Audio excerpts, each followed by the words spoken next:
Hey everyone, welcome back. Leadership is one of those things everyone wants to talk about. But today we're going deep on two words you don't always hear in the same sentence: empathy and perspective. And we've got just the guide for this little adventure. We're going to be unpacking some insights from Simon Sinek, the guy who always seems to get right to the heart of things. Exactly. And he makes this really interesting point about how so often we get promoted because we're good at the doing part of the job. Right. But being a leader, turns out that's a whole other ballgame. It's so true. And it's something I've seen play out time and time again. We focus so much on technical skills, on hitting those metrics. Right. But then we completely drop the ball when it comes to teaching people how to actually lead, how to inspire a team, how to motivate them, how to really understand and respond to their needs. Oh, tell me about it. I once had this boss brilliant in our field, but when it came to interacting with us, it was like we were robots or something. Zero emotional intelligence. Oof, I can only imagine. Yeah, it definitely didn't make it easy to, take risks, ask for help, that kind of thing. Just not a good feeling. And that's a perfect example of what Sinek's talking about when he brings up this idea of sacrifice. Yeah. Because real leadership, it means putting your team's needs first. And sometimes that means putting your own needs second, even when it's hard. Okay, confession time. That's the part where I'm like, wait, hold on a second. I'm all for being a good leader, but am I really ready to give up my Friday night for team bonding when there's pizza and a movie calling my name? I'm kidding. Mostly. But you're right, it really comes down to responsibility, doesn't it? It's not just about getting that leadership title and the corner office. Exactly. There's this quote from Sinek that really drives this home. When everything goes right, you have to give away all the credit. And when everything goes wrong, you have to take all the responsibility. Sobering, right? Ooh, that's a lot of pressure. Yeah. But I can see how that kind of mindset would go a long way in building trust with your team. We're all in this together. Right. And that's got to be so much more effective than just, barking orders all the time. 100%. It's Yes. about fostering this sense of shared success, of collective responsibility. And speaking of responsibility, Sinek tells this really fascinating story about his experience working at the Four Seasons Hotel. Okay, so what's the story with this Four Seasons thing? I'm intrigued. Well, Sinek was really struck by how genuinely happy the employees seemed, even in kind of a high-pressure environment, Yeah.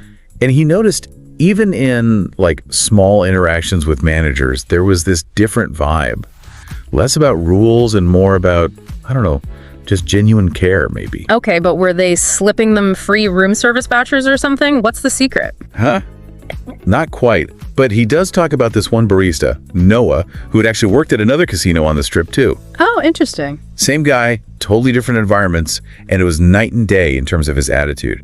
At the Four Seasons, managers would check in on him, not in a micromanaging way or anything, just, how's it going? You need anything? See, I think those little things make a huge difference. Totally. I know I always appreciate it when someone in customer service seems like they're actually happy to help, not just going through the motions. Makes you feel like a person. 100%. And because of that, Noah was thriving, felt valued, and it showed in how he treated customers. Makes sense. But at that other casino, it was all about what you'd expect. Catching mistakes, enforcing rules, zero room for actual connection.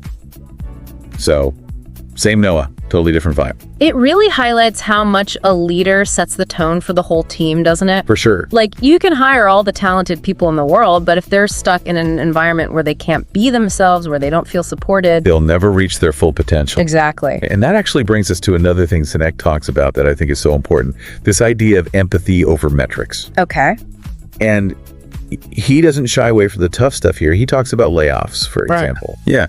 And while he acknowledges that sometimes they're unavoidable in business, he really challenges us on how they're often handled, Right. Completely disregarding the human impact. So he's saying just looking at the numbers isn't enough. That's a bold statement, especially these days when everything seems to be about data. Right. I mean, really, how do you build trust and loyalty if people feel like they're just numbers on a spreadsheet, disposable when profits dip? Yeah, trying to measure something as complex as, human emotion with a spreadsheet doesn't really compute. Exactly. Okay. And that's where empathy has to come in. Even when tough decisions have to be made, Sinek argues for approaching them with compassion, with transparency. Support people through the transition. Acknowledge the human cost. Don't just try to minimize the financial one. So it's about handling even difficult situations with humanity and respect, which, let's be real, seems to be missing in a lot of workplaces. Yeah. I like that. But this all kind of ties back to vulnerability, which, I'll be honest, is a word I have a complicated relationship with. I hear you. It's one of those buzzwords that gets thrown around so much that I think its true meaning often gets lost. Right. Sinek isn't saying you need to be oversharing or, weak. It's about creating a space where people feel safe to be, well, human. Okay, so how do you actually DO that? How do you create that space for vulnerability without it feeling forced or, I don't know, inauthentic? Well, it starts with you, right? Yeah. As a leader, you have to model that behavior.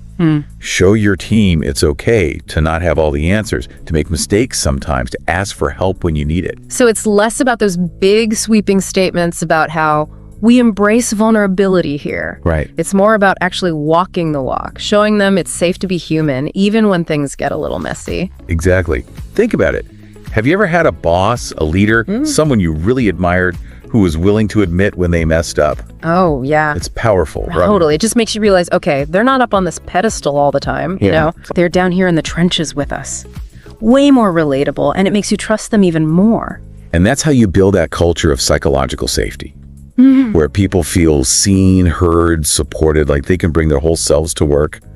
And not just when they're killing it, but even when they stumble a little. This has been such a great conversation. I always love getting to dig into this stuff, but I have to admit, with Sinek's ideas in particular, as important as they are, it can feel a little overwhelming sometimes, Like, where do you even start putting all of this into practice? You're not wrong. It can feel like a lot. And it's not like you just flip a switch and suddenly you're the perfect empathetic leader. It's a journey. It is. And leadership in general, especially the kind we're talking about here, it really is an ongoing practice. But the good news is you can start small. Pick one thing. Maybe you're just a little more intentional about acknowledging your team's efforts, or maybe you focus on creating space for really open, honest dialogue in your meetings. Right. Little things can make a big difference. Yeah, it's not about being perfect. It's about making progress, taking those small steps consistently. And I think the biggest takeaway here is that leadership, it's not really about having some fancy title. It's about how we show up for each other every single day. Whether we're leading a team or working alongside colleagues or just, interacting with our family and friends, these principles, they apply everywhere. So true. It's about bringing that same level of empathy and perspective to all of our relationships. That's what makes for a truly fulfilling experience, both personally and professionally. Couldn't agree more. And on that note, why don't we leave our listeners with a little bit of homework? Ooh, I like it. Think about a time when you felt truly seen and supported by a leader.